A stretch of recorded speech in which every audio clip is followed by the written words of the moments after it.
Imagine handing your entire army a massive buff to breakthrough and soft attack on the exact day the war starts.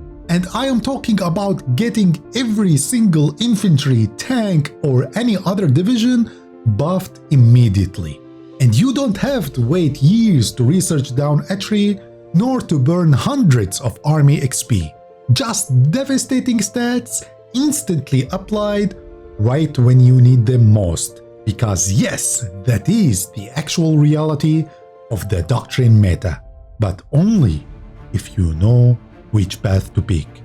Because for years, the HOI4 community treated the doctrine tab like a simple flow chart. If you wanted to attack, you clicked superior firepower, and if you played a minor nation and just wanted to survive until the allies finally show up, you clicked Grand Battleplan. That was the established, unquestioned meta. But the massive doctrine rework broke that entire system. Some players are still blindly clicking the artillery buffs on day one. They are fully convinced that they are setting up an unstoppable offensive force. They just open the doctrine menu, scroll all the way down to look at the fully unlocked stats at the very bottom of the tree, and then they just make their choice based on that. But that's actually a massive trap. They are completely ignoring the most crucial mechanic in the entire game, which is timing. The actual secret to shattering entrenched front lines and rolling over the AI relies on taking Grand Battleplan and turning it into the most aggressive, devastating offensive doctrine available in the entire game right now. And here's why timing is the thing that matters most when picking a doctrine. The early and mid game is the single most critical part of your entire run. It dictates whether you snowball your economy into an industrial powerhouse or get locked into an endless grind through terrible supply zones. When you pick Grand Battleplan now, the initial buffs hand you a flat 10% increase to max planning right away. That might sound like a boring, invisible background number, but max planning is strictly the ultimate multiplier. It is the single best possible offensive buff you can get in the game, because it applies to literally everything you have, even if they are just your standard infantry division or your ultimate push division, no matter what it is, whether they are tanks or just special forces division. When your units sit on a front line and build up that planning bonus, it directly amplifies every single critical stat you need to win battles. Soft attack, hard attack, piercing, and breakthrough, all of it get multiplied. Whereas superior firepower, on the other hand, gives you a tiny static buff to line artillery, which is fine if you want to build a slow defensive line. But Grand Battleplans take your entire army and power up their damage output to absurd levels exactly when you need to make your first major pushes. Now, the obvious pushback here from everyone watching is that sitting still to build planning takes time, and you don't want to sit around waiting for a little bar to fill up while the enemy digs in and fortifies their positions. And this is exactly where most players drop the doctrine. They just assume it is garbage, and then they go right back to what they know. But in doing so, they completely miss the second massive buff Grand Battleplan hands you on day one. You get an immediate 0.25 daily command power. Now think about how you normally play this game. Ask yourself, when was the last time you actually spent your command power aggressively during a land war? I bet that for most of us, that number just sits maxed out at the top of the screen, doing absolutely nothing.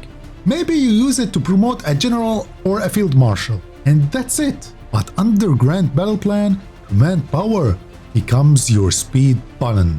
It becomes your primary weapon. With a healthy command power pool, you can constantly trigger the Staff Office Plan Commander ability which boosts your planning speed by 400%. You are no longer sitting around for weeks waiting for the planning bonus to finish. You just click the ability and watch your offensive stats absolutely skyrocket in a matter of days. And mastering these hidden mechanics is the exact difference between a frustrating stalemate and a flawless world conquest. If you want to stop copying outdated metas and actually understand how to exploit HOI4's mechanics, then hit the subscribe button so you don't miss out on anything important. But let's get back to the Grand Battle Plan, because the raw stats from it are really only half the reason it completely dominates the new meta.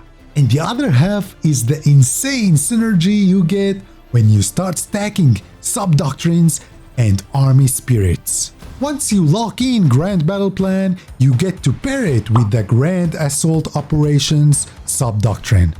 And this is where the math just gets completely ridiculous. Grand Assault immediately hands your entire army another 10% max planning, another 10% breakthrough, and an extra 5% soft attack right away. The crazy part is that you don't have to grind down the tree to get these numbers, and you don't have to burn years of research time or wait until the war is basically over. You get them incredibly fast, and they stack directly on top of the massive buffs you already have. And because you stuck with the Grand Battle Plan branch, you get access by default to the absolute best army spirits in the game. You get theater training, which lets you farm the perfect generals and grind out those crucial traits way faster than normal. You also get tip of the spear for massive special forces synergy, which is an absolute lifesaver if you are fighting over terrible terrain or trying to force a naval invasion. But most importantly, you keep logistical focus. And that remains, in my opinion, the single best spirit available in the game.